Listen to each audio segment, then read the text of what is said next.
आइए दोस्तों जल्दी से देख लेते हैं आज जो भी आपके सेकंड सेमेस्टर के पेपर हुए हैं मैथ्स के, उसके क्या क्या आंसर होंगे। अपने आंसर ज़रूर देखिएगा और अपने जो है मार्क्स कमेंट बॉक्स में ज़रूर कमेंट करके बताइएगा। ठीक है, आइए सबसे पहला क्वेश्चन था आपका कि प्राकृतिक संख्या एक की पूर्ववर्ती संख्या क्या है। तो एक की पूर्ववर्ती संख्या ऑप्शन नंबर यहाँ पे डी हो जाएगा कि इनमें से कोई नहीं है। क्यों? क्योंकि ये प्राकृतिक संख्या लिखा हुआ है। अगर ये पूर्णांक लिखा होता तो इसका जो पूर्ववर्ती संख्या होता वो जीरो हो जाता, लेकिन प्राकृतिक संख्या एक का कोई जो है आपका पूर्ववर्ती संख्या नहीं होती है। ठीक है, चलिए नेक्स्ट लिखा हुआ है कि पूर्ण संख्या का योग का तत्समक अवयव क्या है। मतलब इसका एडिटिव आइडेंटिटी पूछा हुआ है, तो इस क्वेश्चन का ऑप्शन नंबर पहला राइट आंसर होगा। ठीक है, मतलब कहने का मतलब कोई पूर्णांक है या फिर पूर्ण संख्या है, उसमें हम क्या जोड़ें कि वही पूर्ण संख्या हो जाए। जैसे मान लीजिए 2 मान लेते हैं, 2 में हम क्या जोड़ें कि 2 ही आ जाए।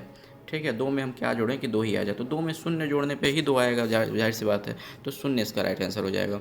ठीक है, थर्ड क्वेश्चन का राइट आंसर दोस्तों यहाँ पे 2 आएगा। ठीक है, थर्ड क्वेश्चन का राइट आंसर आपका ठीक है ऑप्शन नंबर 2 हो जाएगा। ठीक है, 2 मीटर आराम से जो है आप फॉर्मूला लगा के निकाल सकते थे। चौथे वाले का जो आपका राइट आंसर होगा वो आपका ऑप्शन नंबर 3 हो जाएगा, 25√3 मीटर। ठीक है, इस पर भी डायरेक्ट फॉर्मूले पे था। और पाँचवें का आपका राइट आंसर होगा ऑप्शन नंबर ए। ठीक है, इसी प्रकार से कुछ और क्वेश्चंस को देख लेते हैं। ठीक है, इसके बाद जो आपके क्वेश्चन पूछे गए थे वो देखिए। परिमेय संख्या में पूछा गया था, 2 संख्याएं दी हुई थी -5/4 और -7/9। इनमें से बड़ी संख्या कौन सी है। तो इनमें से जो बड़ी हो जाएगी दोस्तों -7, ये जो 7/-9 था ये आपका बड़ी संख्या हो जाएगी। ठीक है, इसी प्रकार से घन पूर्णांक के ठीक पूर्व कौन सी घन पूर्णांक होती है। तो इसमें से 4x + 5 में से माइनस का 1 किया जाएगा, तो 4x प्लस का 4 अगर ये आपका आ रहा है तो राइट आंसर है। 4 1 प्लस का 4 इसका राइट आंसर हो जाएगा। ठीक है, इसी प्रकार से 8वें नंबर क्वेश्चन को जब आप सॉल्व करके निकालेंगे तो इसका आंसर आपका -12 आएगा। अगर आपका -12 आंसर आया है तो आपका आंसर बिल्कुल ही सही है, नहीं तो कहीं आपने गलती किया है। ठीक है, चलिए 9th नंबर क्वेश्चन 80 और 90 के बीच अभाज्य संख्याओं को लिखिए। तो 80 और 90 के बीच केवल और केवल 2 अभाज्य संख्याएं होती हैं, एक 83 होता है और एक 89 होता है, याद रखिएगा। ठीक है, नेक्स्ट क्वेश्चन है कि एक खेत में 2x क्यारियाँ हैं, प्रत्येक क्यारियों में x y पंक्तियाँ हैं, प्रत्येक पंक्तियों में y³ टमाटर के पौधे लगे हुए हैं, तो कुल पौधों की संख्या ज्ञात कीजिए। तो सबसे पहले y³ यानी कि 4 का क्यूब 64 पौधे हो गए एक क्यारी में। कुल मिला के XY क्यारियाँ थी यानी कि 4 × 8, मतलब कुल मिला के 8 क्यारियाँ थीं और एक क्यारी में 64 पौधे हैं। ठीक है, और कुल मिला करके एक खेत में कितनी क्यारी है 2x यानी कि 2 × x यानी कि 2 × 2 यानी कि 4 क्यारी है।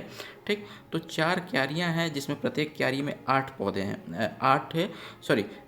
4 क्यारियाँ हैं, हाँ, जिसमें से प्रत्येक क्यारियों में 8 पंक्तियाँ हैं और प्रत्येक पंक्ति में 64 पौधे हैं। ठीक, तो यानी कि कुल मिला के पौधों की संख्या हो जाएगी 64 × 8 × 4। ठीक है, क्योंकि भाई मतलब आप जानते हैं कि सबको गुणा करना होगा, तो जितना भी आएगा इसका आंसर आपका लगभग आ रहा है जो अगर आप इंटू करेंगे 64 को ×8 कीजिए ×4 कीजिए तो 2048 आपका आ जाएगा राइट आंसर। अगर आपका आंसर 2048 आया हुआ है तो आपका आंसर ये वाला भी सही है। ठीक है, नेक्स्ट क्वेश्चन है कि दो समरूप त्रिभुज का भुजाओं का अनुपात दे रखा था, क्षेत्रफल का अनुपात पूछा हुआ था, तो भुजाओं का वर्ग हो जाता है 9:16, इसका राइट आंसर हो जाएगा। ठीक है, सिंपल से फॉर्मूले पे था, ये सारे क्वेश्चन आपको कराए हुए हैं। तो कुल मिलाकर के 9 नंबर के क्वेश्चन आपको मैंने बता दिए हैं। अब बताइएगा कि 9 में से आपके कितने नंबर्स आ रहे हैं। ठीक है, उसके बाद से हम आपको एक अन्य वीडियो में ये सारे क्वेश्चंस भी बता करके दे देंगे। चलिए, धन्यवाद।